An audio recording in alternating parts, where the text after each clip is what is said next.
Most people only know the Fort St. John Huskies from their trademark black and yellow jerseys and sounding off the goal horn on a fun Saturday night at the rink.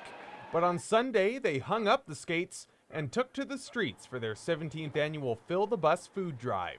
It's a little bit of work, but you make a fun day out of it anyway. The players covered every residential area of Fort St. John, knocking on doors and collecting food donations from citizens.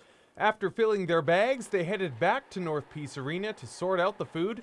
From there, it's hauled onto their travel bus and taken to the Salvation Army. The Husky food drive always brings in all the little things like kids' lunch goodies and peanut butter and stuff that isn't the staples but are the nice things to get.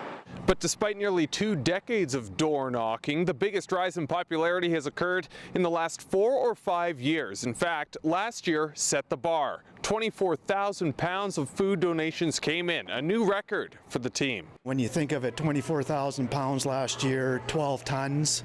It does the Salvation Army's food bank for a good chunk of their year. It's all to the cause, and yeah, it really is staggering when you think about it. Now you're getting to houses and people already have stuff ready. In past years, it's been a complete shock and people are kind of scrambling for food. So you can see that starting to grow in the community and people are actually starting to recognize it as an actual event now. This year's number was a little down from last year, amounting to 20,000 pounds. But that's still a substantial haul. 5 years ago, that figure was hardly imaginable. For the Huskies, they see it as one way to pay tribute to their home city.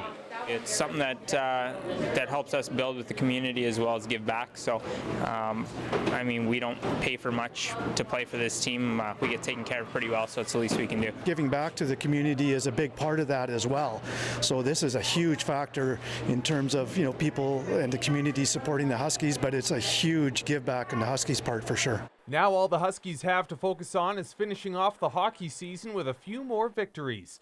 As for their off-ice skills, you could call this year's campaign a game-winning goal for the Salvation Army. Mitch Bach, CJDC TV News, Fort St. John.